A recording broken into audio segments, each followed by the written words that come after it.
الناس من هو مفتاح للخير مغلاق للشر ومن شر الناس من هو مفتاح للشر مغلاق للخير أو كما قال صلى الله عليه وسلم. It verily means that amongst the good people are keys for goodness. There are people who are keys for any sort of goodness, good deeds, good acts, good habits. And they are locks, or they close all doors of evil, locks for evil. They are keys for goodness and locks for evil. And the opposite, they are the worst people, who are always a key or a door for bad or evil, and they are locking every door of goodness. And if you look into this hadith of the Prophet ﷺ, it's a great guidance for us to follow. Because my brothers, there are two paths. There is a path to Allah and there are other. As the Prophet ﷺ also once said, he drew one line, one straight line, and he drew other lines, diverting from that line. And he said, وَأَنَّ هَذَا صِرَاطِي مُسْتَقِيمًا. And then he recited the verse that this is my straight path, as in the Quran. فَاتَّبِعُوهُ. So follow, and don't follow the other path, or otherwise they would divert you from the way of Allah. So the way of Allah is one. Allah calls it an-nur, calls it light, and calls others as darknesses. So light is always light. Light is always light. Whether it's sunlight, electricity, it's light. Light where you can see things, truly. But in the dark, anything could happen. In the dark, there are a lot of darknesses. Allah subhanahu wa ta'ala calls it darknesses, different types of going astray.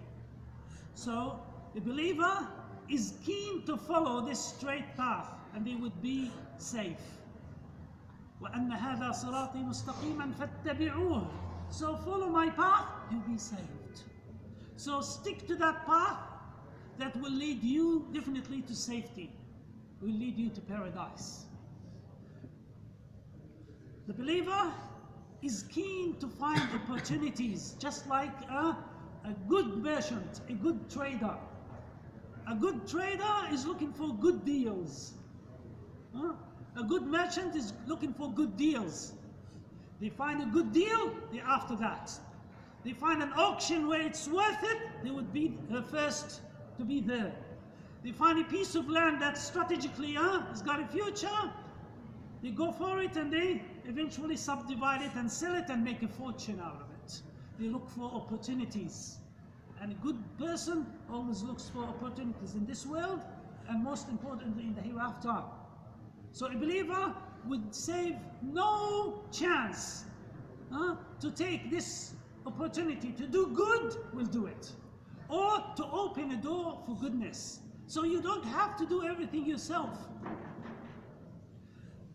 You don't have to. To be a middle person, you will get the same reward.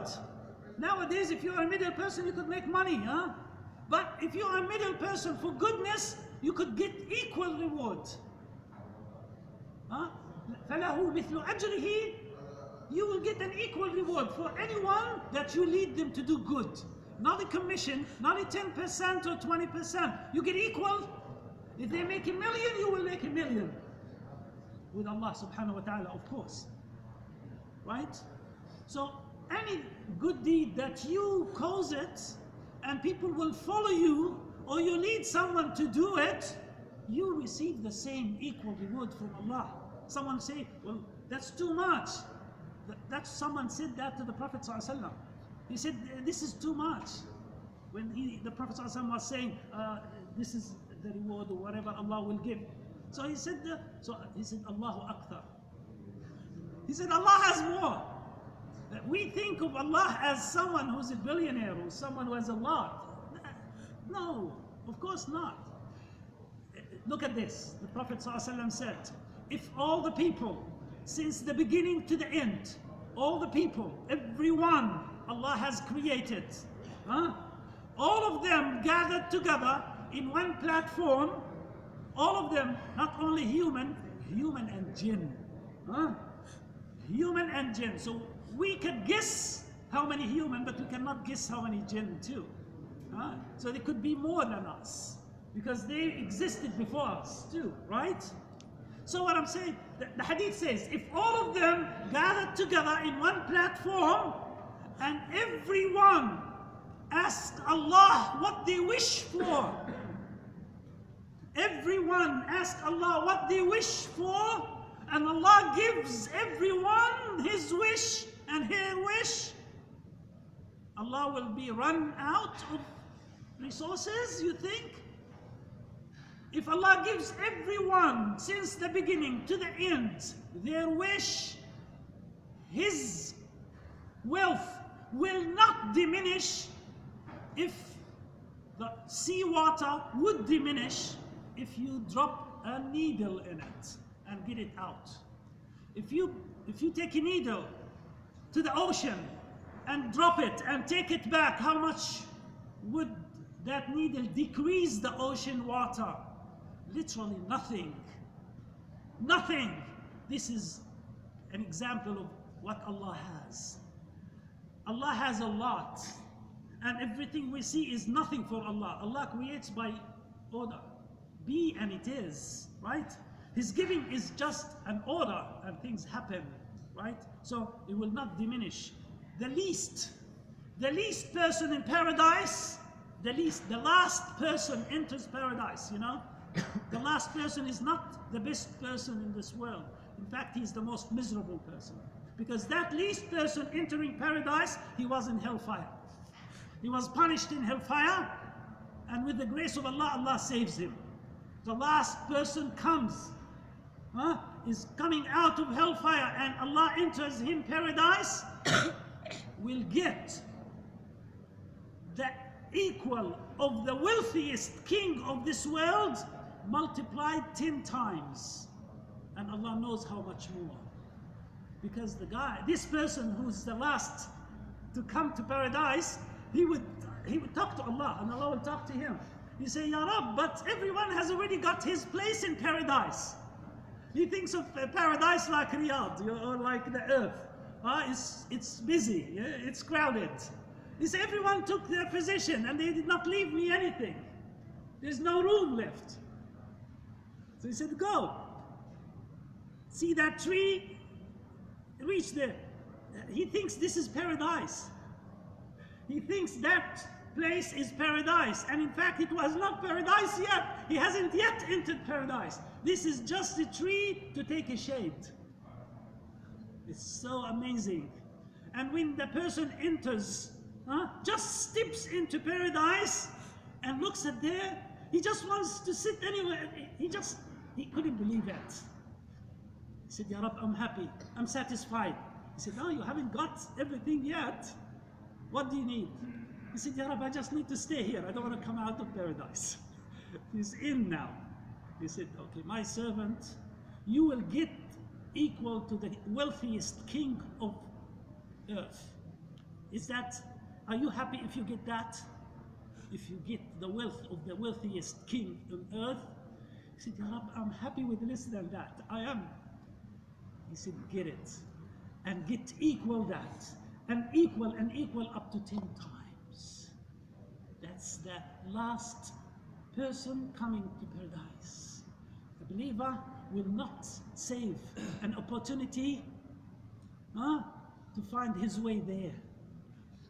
A believer is always a key for every good deed. Miftahun lil khayr. You are a good leader everywhere, wherever you are.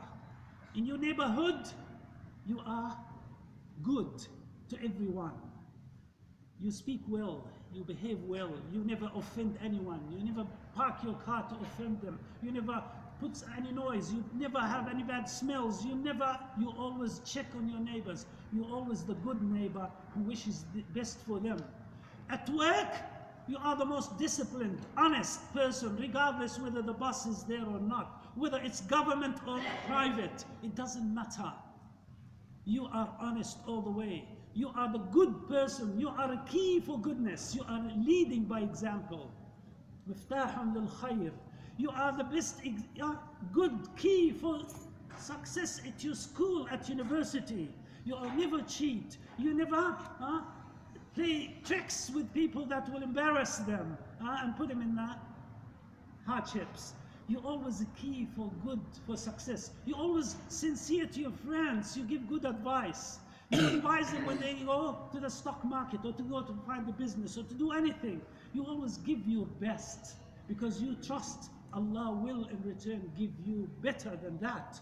So the believer is a key for all sorts of goodness, whatever it is. In the street, you don't have to chase people in the earth and you can let them go. You don't have to block everybody. You don't have to take the first in row. You let people pass safely. Everywhere you are a key of success. Allah is watching over you. Besides that, you are closing all the doors of evil. A believer will close the doors of evil. Whatever evil he or she encounters, it will stop there. We'll make sure it will stop there. If it comes to a good person, that evil will stop. That evil could be a tweet, it could be anything. It will stop at your trash in your inbox. It doesn't have to be circulated. Any sort of evil, any gossips, any argument that's barren argument that will hurt people and offend others, it will stop with you. It will not be propagated. A believer will dump all sorts of evils. This is the luckiest person. This is what the Prophet ﷺ is asking us to be. And he was indeed, sallallahu alayhi wa sallam. The Prophet ﷺ was our best example. Check what Muhammad sallallahu alayhi wa sallam was doing. Even to his enemies, he was very fair. He was very fair even with his worst enemies. The person who was about to kill him, he took his sword. The Prophet ﷺ was sleeping under a tree. So someone sneaked in of the enemy. And he took the Prophet's sword and pointed to his neck. And he said, "Oh Muhammad." And the Prophet ﷺ woke up. He was taking a nap. He woke up with this man pointing the sword to him and said, "Oh Muhammad, who can protect you from me? Who can protect you from me now?" The Prophet ﷺ, with all confidence, he said, "Allah." Well, the guy shaked and dropped the sword. And now the Prophet ﷺ took the sword and he pointed to that guy's neck and he said, "Who will protect you from me now?" He said, "Oh Muhammad, be the good leaver like you were the good taker." He knew Muhammad was honest. He knew what Muhammad was, and now he realized that. So the Prophet ﷺ said, "Go up." Now when the companions came and heard all the noise, they came, they wanted to get the guy. The Prophet ﷺ said, "Leave him." So the man left and he went back to his people and said, "I came to you from the best person ever I have seen, Muhammad sallallahu alaihi wasallam." This is his traits and he is our example. And we cannot but be good followers of his, Muhammad sallallahu alaihi wasallam. But on the other hand, the most miserable person who's always the opposite. Any good opportunity, any opportunity for goodness, they will lock it, they will close it. They would not encourage people to do it. Anything for charity, it's not worth it, don't do it. Or any door of evil, they will open it widely. They will help in that. These are the Prophet ﷺ said, these are the losers, these are the worst, these are the worst of people, don't be of them. We are an ummah of akhlaq. We are an ummah of morals and manners. This is how we mastered the world. We have led the world with that. This is our message, to lead the world with our manners and akhlaq and morals. And this is what the Prophet ﷺ Actually, he captured the hearts before he captured the land. Muslims have captured the hearts of people before they captured these huge pieces of land. And this is what's happening today. You find that people becoming Muslims in non-Muslim land because Islam found its way to their hearts. We never been there as soldiers or as conquerors, but in fact, Islam itself is conquering the hearts. Like it captured our hearts, everyone is likely to happen. It's happening actually today, and be the reason for that. Be a reason for people to come to know Islam and to be good servants of Allah. May Allah subhanahu wa ta'ala help us to be His good servants who are the keys for all goodness and locks for all the evils. Ameen ya Rabbil Alameen. May Allah subhanahu wa ta'ala make this land safe and peaceful and all other lands around. Ameen ya Rabbil Alameen. Wa sallallahu wa barik ala Muhammad wa ala alihi wa sahbihi.